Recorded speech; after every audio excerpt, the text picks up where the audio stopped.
Hi, Tom Cody Code for Buckeye Cable System BCSN, and welcome into another edition of the Sports Flash. And I'm here with an outstanding young student athlete, Zach Hoover. And Zach, before we get into this, first of all, I want to congratulate you, your coaches, your teammates. I mean, to win a state championship in football, I mean, I coached for a long, long time, and we got in the playoffs and made a couple of little runs. But to win it all, it takes so much energy, so much effort, so much commitment. Has it sunk into you? How do you feel about that? Well, first of all, thank you. But it has sunk in. It's just kind of like, it's just a dream come true because every athlete dreams about winning a state championship from when they first pick up a football. And it's just kind of, it's set into reality kind of, and just like a dream come true. And you know, Zach, that's something that your whole life, I mean, 55 years from now, when you're back at Central for some reunion, they're going to be talking about what you did. And you know, that's kind of a remarkable thing. But I won't even go further. You're a multiple sport athlete. Now you're in basketball. We got you on the basketball floor to do this. But I know how hard that is to be a multiple sport athlete. How have you been able to handle that and do so well? Well, I've kind of just like, my family's kind of helped me, and they always make sure I stay up on my grades, and school comes first, so they always make sure I get all that stuff done before I can go to practice, or because if I don't get that stuff done, then I can't participate in sports. So they always make sure I'm doing good. And you're doing a great job in the classroom, 3.3, 3.4 in that area, multiple sport athlete, incredible work. And also congratulatory, let's see if I can get this right, you were first team, let me get this right, you were third team All-State, first team All-District, second team All-Track, and you know, you're considered one of the best punters around. I watched some video of you, BCSN footage of you punting. You got great form. I read a blurb somewhere about how in the winter sometimes you have a kicking net in your garage and you kicking it down. Take me into that. What's that all about? Well, last year we started with Coach Padge, our special teams coach. We dropped the kicking net off that we have at Central. We dropped that off put it in the back garage of my house, so all winter I could still just be staying up on punting and use that all winter, so I wouldn't be rusty in the spring and in the summertime. I'm glad you mentioned Coach Padge. You know, Coach Dempsey's going to go down is truly one of the great head football coaches in the history of Toledo high school football, and there have been tremendous coaches, and he's going to go, you know, 10 years from now, I mean, he'll go to the top of the list. But Coach Padge, a lot of people don't know about the assistant coaches. I know Coach Padge, and I know what he does. He's such a remarkable man. How did Coach help you? How did he coach you? Give us a little insight into Coach Padge. Coach Padge, he always just goes out extra early with me and the other kickers, and we always kick like 30 minutes before practice, and he's always just there encouraging us, and if we have a bad day at practice, he'll just be there and encouraging us and always making us do better.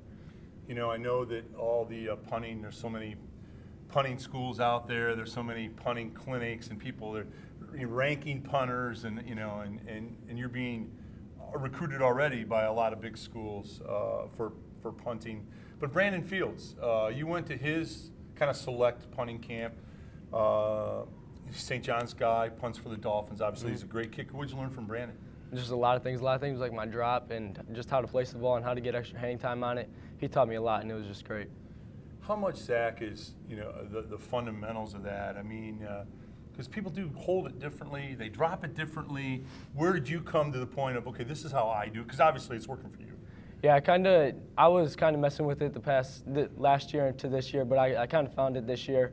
And a lot of people just go out and kick the ball, but you really can't do that. It's a lot of fundamentals, actually. Right. You got to make sure you stay in a straight line, and it's just everything how you hold the ball. Take me into the psychology of kicking, because let's say, and this didn't happen to you hardly ever, but let's say you shank one, you know, you hit a slice. Does that get inside your head? The next time you go out there, do you try to, I mean, is it, you have to be careful not to overcompensate where, okay, I only kicked a 30-yard, you know, and it wasn't what, so I'm going to really get into this one. Is it like golf? It becomes a mental thing? It is like golf, because if you try to just kill it, you're going to shank it. Yeah. And it's kind of like the term next play. If you shank one, you got to just go on, you got to move on, because that's in the past, and you just got to think about booming this one. Well, we got to give your, you know, any punter like you, who's as good as you are, we got to give props to your snapper. Now, first of all, tell us who he is and give us a little info, because, and does he, like, I know a lot of the guys sometimes can snap it so that you get it laces where you want it and all that. Who's your snapper? Well, actually, it's one of my best friends, George Meyer. He's been my long snapper since 5th grade. Okay. So he came up from grade school all the way up to high school. And I don't know, I've always liked him. He's always been there with me, and he always puts it in the right spot. I never have to worry about if it's going to go higher or lower in a game. It's always right in the middle, so it's pretty good. You know, Zach, I know that you're thoroughly enjoying your experience at Central Catholic. And I like when you say grades first. I know your mom and dad, and I know that that's what they preach. And we were chatting off air, which we'll talk to your brother Chris in just a couple of minutes, but you guys won the parent lottery. We did. They're the greatest people in the world. But you know that they've instilled in you that the academics are first, but then when you get on the athletic fields, you guys give it all you've got. What's been the thing that you enjoy most about Central Catholic? I mean, if you could boil it down, because I know so many great things here. There's a special spirit here. I've been around the school for a long time, and every time I come in the door, it's not corny. It's just a different feeling. I mean, and so what is it you enjoy about Central? It really is just like a second family, because sports or in the classroom, everybody's got your back, and if you mess up, everybody's going to be there to pick you up if you fall down. So it really is just like another family. I don't think that Zach Hoover has to worry about messing up. You're doing such a great job. We'll look forward to covering you in basketball on BCSN and, of course, football next year. And, hey, I don't know. The Browns may need a punter, man. You may have to come out early on that one. Zach, on behalf of Buckeye Cable and BCSN, congratulations. And you epitomize all the things that we try to portray on BCSN. Doing the right thing in the classroom, doing the right thing on the court and the field, and being a positive influence in your school and your community. Congratulations to you. Thank you very much. Tom Cole, the coach for BCSN.